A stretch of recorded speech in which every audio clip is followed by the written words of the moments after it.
that the mysteries in these books so far are sloppy. Was this video a mistake? Because there were so many things happening. I'm like, what? Who? Huh? Why do I have 8 million points of view? Who is this person and why do I care? Oh, I never find out why I care? Okay, cool. Hi everyone, it's Shar. Welcome back to my channel and welcome to a video that I have been teasing for several months. Wow, I just realized my hair looks so big today. Last year, I attempted to read, was it last year or 2 years ago? Honestly, I don't remember. I attempted to read The Thursday Murder Club and I didn't like it. Or at least I felt that way. But upon reflection, I realized that there may have been some other factors in there that was causing me to not love this book, because by all intents and purposes, I should have loved this book. I love murder mystery, and this is a very classic murder mystery series, but I happened to get a copy of the book that was really, really badly printed. I'm talking like it looked like the printer was running out of ink, but it was way past the return window for me. So I read it that way, and yes, I was bitter about it. I gave that book 3 stars, and it spawned the idea for me to do a second chance series, because this is a series that is so well loved on booktube. It is so many people's favorites, and I wanted to understand why. I, over the past several months, have been reading the Thursday Murder Club series, the entire thing, and seeing, was I right with my first impression of Thursday Murder Club, or was giving this series a second chance a good idea? I'm gonna kick you back to December, where I read book 2 in the Thursday Murder Club series. As always, I hope that you enjoy this video, and if you aren't already, please do subscribe. Now, back to December me. Okay, besties, it's time for our first update. I have officially finished book 2 in the Thursday Murder Club series. In this book, we have The Man Who Died Twice. Let's start with the summary. The Man Who Died Twice resumes with the Thursday Murder Club, except this time Elizabeth gets a letter inviting her to come visit someone who has just moved into their retirement village. However, she knows this person. She very much knows that this person is dead. They had a funeral. She consoled the family. She's like, now who could this be who is calling me over? We're following the mystery of not only who exactly this man is, but also the mystery that eventually unfolds throughout the story involving drugs and money. I want to start with my critiques. So the reason why I didn't like the first book in the Thursday Murder Club is, number one, I was upset because the version I bought was so badly printed. It was a hot fucking mess, and I was pissed because I had bought this book the year before. I gave the Thursday Murder Club 3 stars. I felt like the characters were hard to distinguish from one another. I didn't particularly like all of the multiple points of views. They all sounded the same, and the mystery itself felt shaky and confusing. And you know what? Same opinions for book 2. And I was listening to the audiobook because I heard that for our American listeners or non-UK listeners, that it was best to listen to the audiobook because you could get a better sense of how funny it was. And in the print version, the humor kind of goes over your head because it's very distinctly British. There's references to things that you just would not understand. I liked the audiobook a lot better, and I gave this book 4 stars. So we should start there. However, could I distinguish any of the characters? No. The most characters who I felt like got the biggest developments were Ibrahim, Joyce, and Elizabeth. And even then, whenever the narrator would switch points of view to a different perspective, it would take me a couple of minutes to figure out who exactly we were listening to. But I will say that the character distinction is coming in there. The mystery, however, a hot fucking mess. A hot fucking mess for a good portion of the first half of the book. What is the mystery? I just finished this book, and I would be hard pressed to tell you what the mystery was, because like Thursday Murder Club, there's a mystery on top of a mystery on top of a mystery. What the fuck is happening? You and I sure as hell don't know. As I mentioned, I do think the character development here is stronger than it was in the first book, even though it isn't particularly my favorite character development, but I did find myself feeling more of a connection to these characters and having more curiosity for their backstories, and we get introduced to some new characters who I thought were so interesting and so much fun. And while the mystery was hard to follow, by the second half of the book, we definitely get more into it, and there becomes one overarching mystery instead of you feeling very confused and feeling like you're winding down a bunch of paths trying to figure out what the hell is happening. I did not think this book was funny. I laughed maybe once, and by laughed, I mean maybe I went, huh, and I won't blame the book for that. This is apparently very, very British humor, and I just don't get it. I don't get it. I don't find it funny, but I don't have to find it funny to enjoy the story. Now that is going to wrap up the spoiler-free portion of the review. So let's move into the spoiler-filled portion. In the spoiler-filled review, I can tell you that the mystery of the man who died twice is unraveled very, very quickly, because the man who died twice was just kind of like a cover-up that Elizabeth used during her spying days. My girl was a spy, and I do enjoy that she is very much a badass, even though she's also fully aware that she's a little bit of a know-it-all and a bit pretentious. Just, she knows, and she's working on it. The man never died twice. She always knew this was an alias. So that was never a mystery to start with, which I was like, well, damn. You told me it was a man who died twice, and this man never fucking died twice. He died twice on a technicality because he never existed. You know who it is? It's her ex-husband. I like knowing more about Elizabeth's story in relationship to her ex-husband. He's very suave, but also very much is a murderer with a very corrupt sense of justice, but such a fun character to read about initially because it gives you an idea of who Elizabeth was before we know her in her retirement age, which was such a fun time. So he invites her over and he's like, so there's this guy who kind of goes between these rival groups, and he's essentially, I don't want to call him a loan shark, but he has capital, right? And he has money, and he's essentially makes sure that whoever is making the deal is going to pay out. Then they have to put some kind of deposit down, and he manages all of that. Highly illegal, but he manages all of it. And he has $20 million worth of diamond, which, by the way, is only a drop in the bucket of all of the wealth this man possesses. He is hella fucking rich through very illegal means. Our main character's husband, her ex-husband, he takes the diamonds. He steals the diamonds. And one day Elizabeth comes over and she finds him shot dead. Not only was he shot dead, but the woman that was watching over him from the agency is also shot dead, which is very sad because Poppy, this woman, was very young. She was in her early 20s. She was touched like a bright light, so happy and so joyful, but she's dead. They've both been shot dead, and he leaves a mystery behind for Elizabeth. And he says one of two things happened. Either I'm really dead, and if I'm really dead, go to this location. And if you see the diamonds there, then you know that I am in fact dead. But if you go to this location and you don't see the diamonds there, then know that I have taken the diamonds, I've run away, I've gotten away with it, and I'm a very wealthy man. And should that intrigue you, Elizabeth, I've always loved you, and you can come back to me. Gave me the giggles. That part makes me laugh, not because it was particularly funny, just because the audacity of this man to take 20 million pounds in diamonds and just be like, if you find that appealing, I still love you. Very funny. Then we get introduced to the people who are very upset that these diamonds are missing, and of course that is the US Mafia, the New York Mafia. Don't know, but they're very upset that these diamonds are missing and they need to find out what's happening. And here's where we get to the confusing parts, because there's also a drug dealer named Connie who's selling drugs to children. Connie's a very interesting character. Yes, she's a criminal, but I'm so curious about her and exactly why she's a criminal. How did she get into dealing cocaine? Like, I need to know. I need to understand. But why? Why was there the involvement of drugs? I don't know.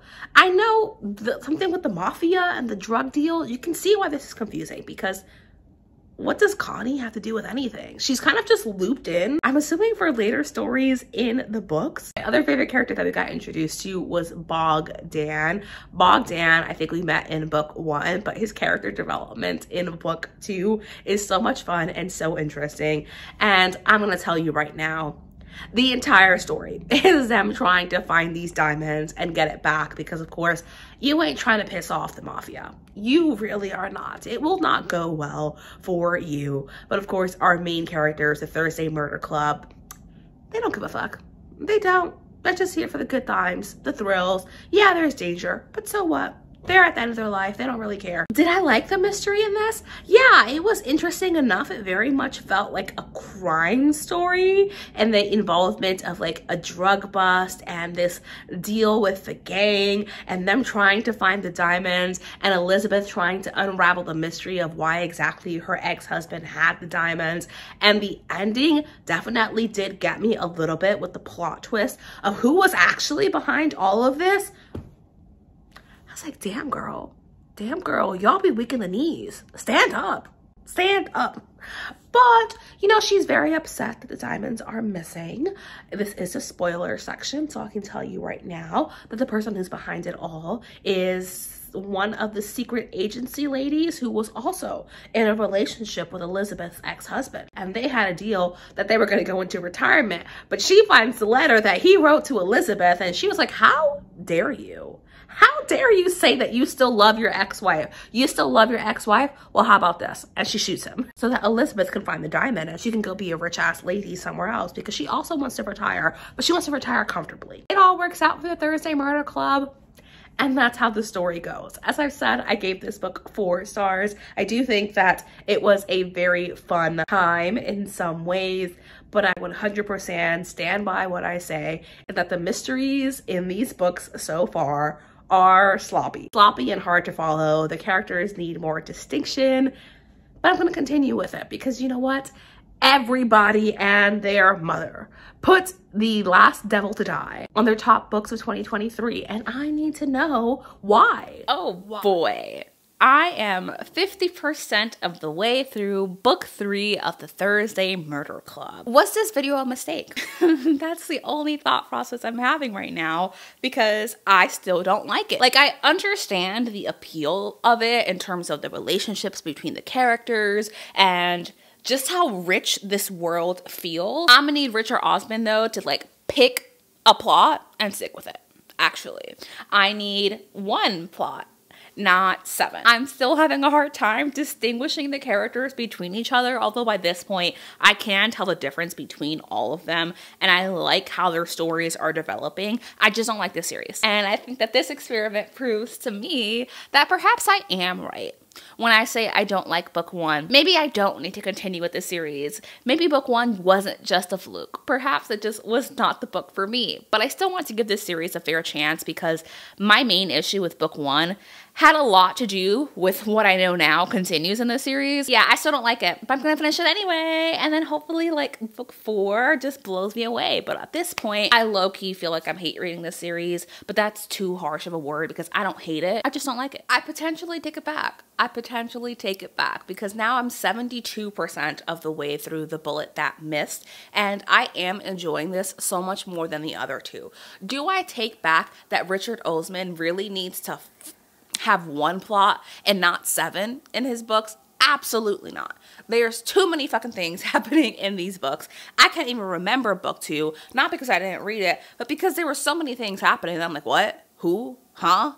Why do I have 8 million points of view? Who is this person and why do I care? Oh, I never find out why I care? Okay, cool.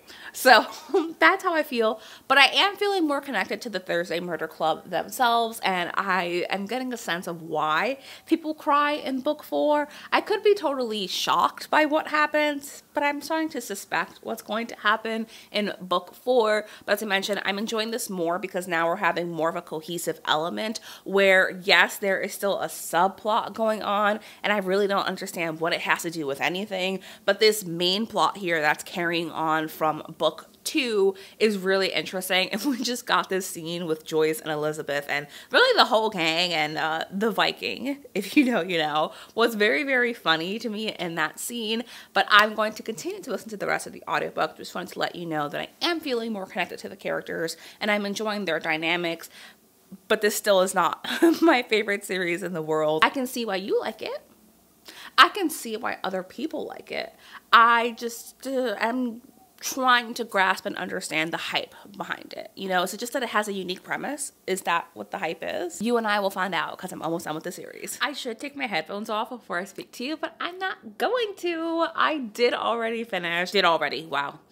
just finished The Bullet That Missed, and I really enjoyed this one. I'm giving it a 4 stars, and I'm sticking with 4 stars for this one because they gave book 2 4 stars, and then like a month later in hindsight, I was like, 3 stars. But this one I did really enjoy. Did I fully care about what was happening? No. I was invested because it was interesting, and I still don't 100% understand how the 2 plots we were following actually intersect with each other, but where it ended up going and the whodunit in this was really fun because I heard it and I was like, that's who did it?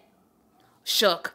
And the way that they revealed it was absolutely fucking hilarious. And it was just so messy, and I loved it. And there was definitely a lot of like sad undertones throughout this book. Like I mentioned in the previous clip, I understand why people cry in The Last Devil to Die, and I am expecting that I will also cry. So I'll film my reaction whenever I think that's going to happen. But I'm happy to say this was a solid 4-star read for me. I really found myself connecting more with the characters the further I get into the series and understanding their dynamics within the Thursday Murder Club, and also the introduction of Victor and some other characters throughout this series. But it was still just a 4-star because my opinion still stands. Too many points of views, and I need more cohesive plot points. Like, it's a little hard to follow when there's more than one. It does leave me with an interesting question of, I read books 1 and 2, didn't really enjoy them, but really enjoyed book 3. So I really enjoyed book 4. Where does that leave us in the question of, is it worth going past the first book of the series? Like, if I didn't enjoy it, was I right to DNF the series in the first place? I don't know, but I'm happy to have at least one win throughout this video.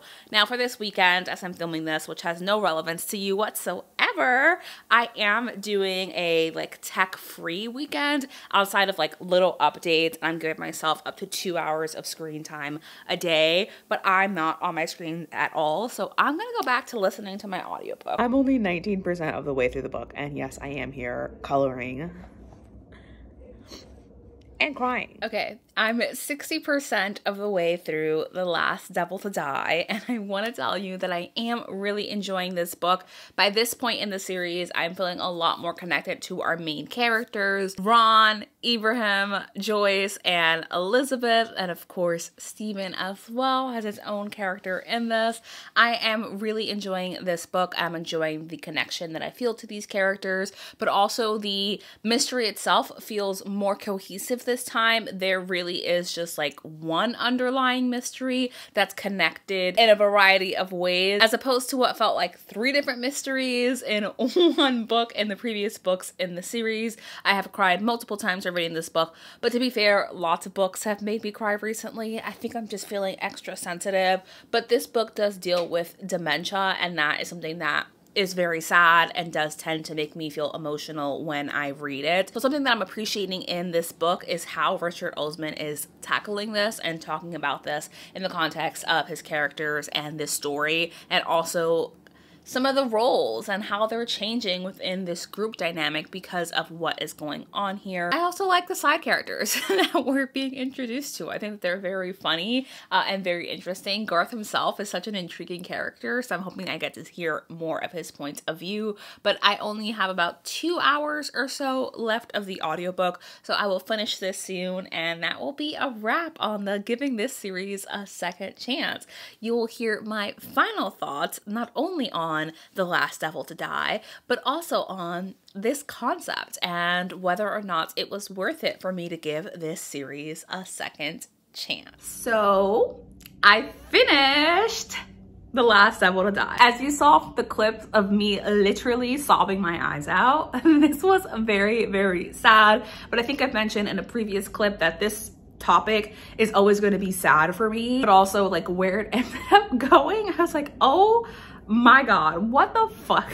Like literally sobbing my eyes out, but I was expecting to cry, and I did in fact cry multiple times throughout this book. And besties, I'm here to tell you that I gave this book 5 stars. Yes, I absolutely loved it. No, you will not see it on a favorites list at the end of the year because it's not going to be. Quite honestly, I find that I forget these books after I read them, but I really enjoyed this and that I thought the plot was really interesting. Who was murdered? It felt like we were connected to it because of course we know the person who was murdered. It was just like so well tied together, the motivations, who was behind everything, some of the things that were going on in the background, the scheming that you don't find out until literally like the second to last chapter of the book, I think was so well plotted, but it also had so much like sadness and deeper conversations throughout it because of the situations that our main characters are dealing with as they are trying to solve this murder. So I loved it. I felt like it was cohesive. I felt like all the point of views that we got were interesting. The characters in here were super strong. And while I felt like for the previous books in this series that there wasn't a cohesive element and that we quite honestly had way too many mysteries and way too many points of view going on, I did not feel that all throughout this book, and I really, really loved being with our little Thursday murder club, all of the characters that we introduced, and also getting to know more about Ibrahim's backstory, which was so, I don't even know what word to use here. I liked knowing more about Ibrahim's backstory because he's such an interesting character himself, but knowing more about his history, which has been very, very guarded up until this point, was just great in terms of his character development. And I'm really excited to be back with these people in the next book because yes, I am deciding that I do want to continue with the Thursday Murder Club series. But let's get to the point of this video. I didn't like book 1. Was it a mistake for me to continue on with the series? And the answer is no. I ended up really loving these characters and I'm really, really happy that I gave this series a second chance. This is very much a classic like murder mystery setup, but with the unique element of having it be older people who are retired solving these murders and the things that they're able to like get away with because they are older. At times I do feel like it's a little bit unrealistic because they end up in some hella fucking crazy situations and like there's no way that they wouldn't have been murdered by this point. There just is not a way. Like they escape every situation because they're the main characters, not because logically it makes sense for them to escape every situation. But if you enjoy murder mysteries, I do see why people who love the murder mystery genre really love this series. I don't think it's the most perfect series I ever read, but I'm very happy that I did go back and give this a second chance so that I could get to know and love these characters. My final verdict is I didn't love book 1 and I stand by that. It was really chaotic and really confusing and hard to follow. The audiobooks are definitely the way to go for these because they're so well narrated and the voices for each characters also lend themselves to like actually what the characters think like, what their internal dialogue is like, and just it's helpful in creating that distinction between each of them. Book 2, couldn't tell you jack shit about it because while it was better than book 1, it still had the same issues as book 1 where there was too much going on and too many points of view to try to keep track of. But book 3, I loved and we started to see some threads come together. Do I fully remember what happened in book 3? No. Quite honestly, no, I don't, because that's one of the flaws of this series, and this could definitely be a me problem, and I think it is a me problem, is that as soon as I finished the book, I'm like, what happened? I don't remember, but I remember that I did really enjoy book 3, and that's when the series started to pick up for me, and when I started to feel this deeper connection with the characters. And then book 4, I absolutely loved. As you know, I gave it a 5 stars. That does leave me with a very interesting dilemma of, was it worth it to get through 2 books that were just like okay for me to get to the final book, which I adored? I don't know. I don't have an answer for that. To me, I'm glad I got to know these characters and I'm glad I get to spend more time with them, but I had to push through half the series before I fully got invested in the series. Even though I've only read 4 books in the series, I feel like I got over a dozen mysteries throughout it. With that said, that is the end of this video. Second Chance series part 1 was a success in my mind. Part 2, it's on its way to you. You will be seeing it this summer, and I am giving Veronica Speedwell a second chance.